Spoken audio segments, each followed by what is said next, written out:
I know, they don't look right from off. We're supposed to entertain them. Give you strength. I mean, I think it makes some sort of effort to look presentable. It doesn't look like I've even tried. You know how? Yes, the great British public, the great unwashed. Oh my God, you don't think we catch something from them, do you? I know, they're a bit contagious to me. I did ask the producer. Simona, Claudia, your mics are on.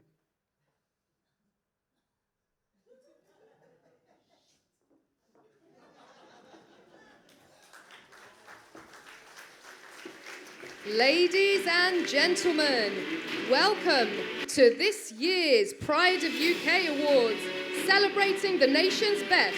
Now please put your hands together and give a huge welcome to tonight's hosts, Claudia Kelly and Simona Morgan.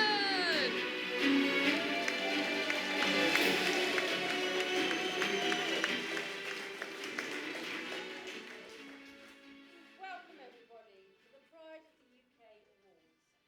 Before we begin, can we please have a roaring round of applause for the NHS?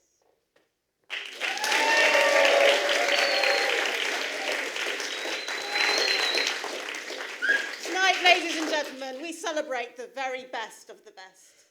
We certainly do, Claudia. We have two very special recognition awards for two very special people and one very special guest. We certainly do. All will be revealed. But first, The Recognition Awards. In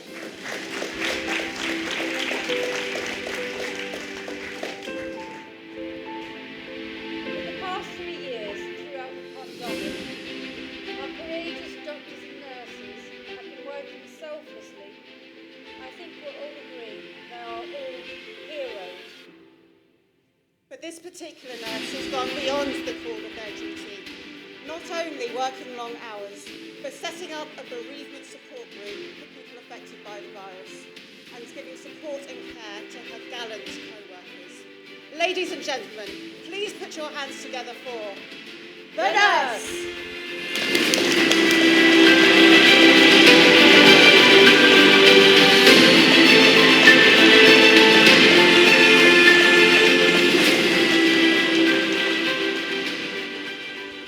So this is it, is it? Now, after all the work that myself and my colleagues at the NHS do, thank you very much. When I became a nurse, a while back now, I loved my job.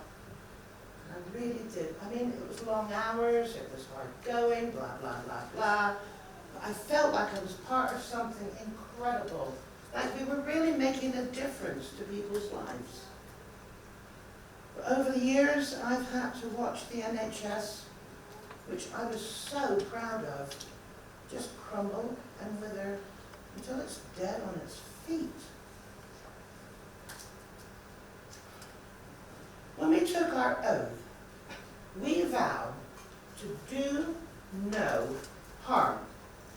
But we're woefully underfunded and we don't have the proper equipment to do our jobs properly.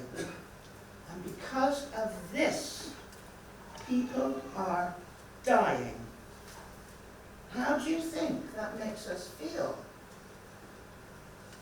Back in the pandemic and the lockdowns, while we were looking after your dying loved ones, government officials were having parties, affairs, road trips.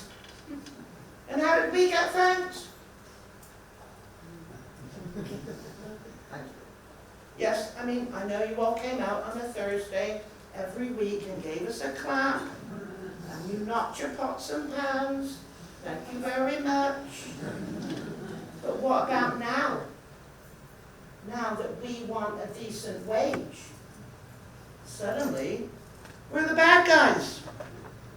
And again, in the meantime, those government officials have been lining their pockets and giving themselves wage rises continually.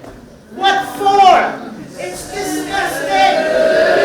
Make this shit up! Thank you to all the doctors and nurses. We love you.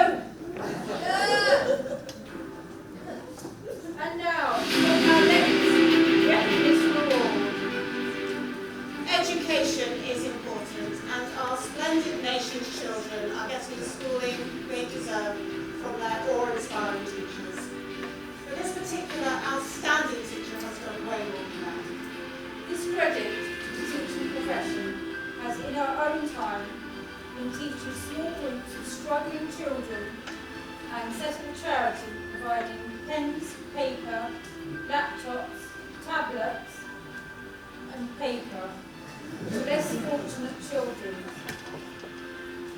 Ladies and gentlemen, please welcome the teacher.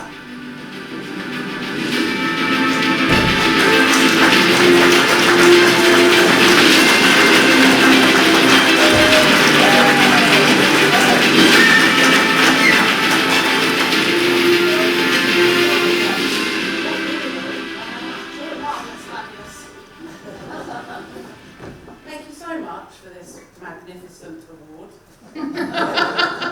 I suppose I got it in receipt of being forced to set up that charity to help underprivileged children, as the government would fail to do so. I've had children listless in my classrooms, some collapsing from malnutrition, their parents in tears through guilt and shame of being unable to provide their children with their basic needs. And it's getting worse. Our schools are crumbling. Classrooms sometimes, whole schools closing. Scaffolding, holding up ceilings. Meanwhile, this king of ours is getting more and more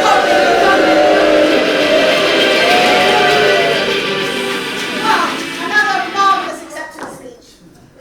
And now, ladies and gentlemen, the big surprise that you've been so anxiously waiting for. I'm so excited, Claudia. Ladies and gentlemen, please be upstanding for His Royal Highness, His Majesty, the King.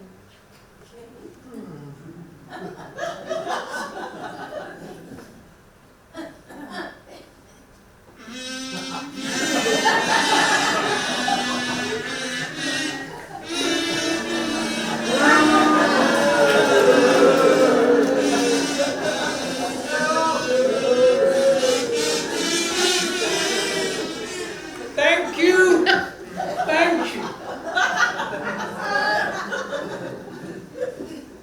Many of us have had to bear the terrible burden of losing loved ones over the past few years. I myself have also lost loved ones. His Most High, Mighty and Illustrious Prince Philip, Duke of Edinburgh, Knight of the Garter, Knight of my father.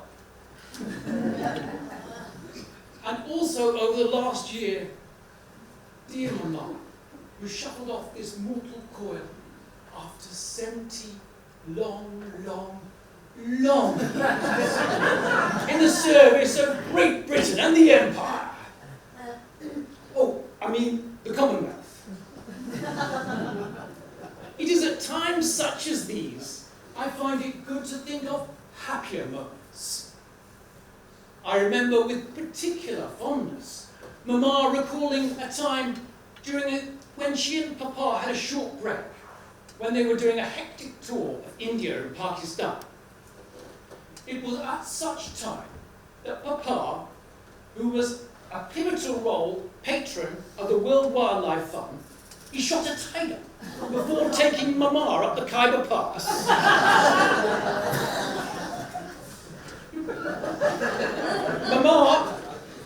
Mama was able to live out her last wish to, and I quote, "See that bloody idiot Johnson resign as Prime Minister." You didn't know your king did impressions, did you? Austerity and inflation have meant that some of us can't afford real instruments and have to play the national anthem on kazoos. But seriously, we are all having to tighten our belts. And I want to assure you that we too are doing our bit. Camilla has worn the same hat twice. And William and Kate took an EasyJet flight back from their skiing holiday. We all know that fuel prices, energy bills are at an all-time high. And in winter, trying to heat all 775 rooms of Buckingham Palace has been very trying. We now only heat the rooms in which we are residing. This has been problematic for staff, but we are getting round it by thermal underwear, layers of the Times newspaper beneath their uniforms, and encouragement to move about more and work up a sweat. Something my dear brother can't do.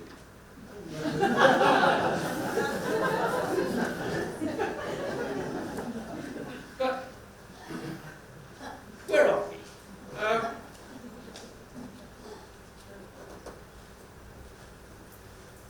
Cascade Creative Recovery. Yes.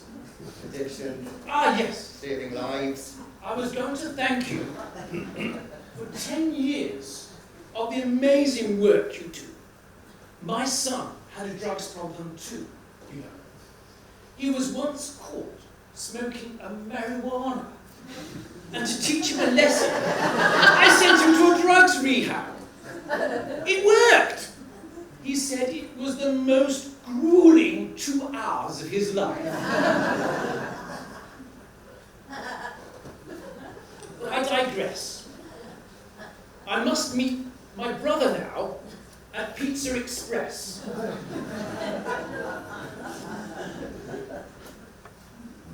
It has been wonderful talking to you all. It's such a shame I have to leave. You're doing wonderfully. Mummy would be proud of each and every last one of you. Are you not going to kazoo me off?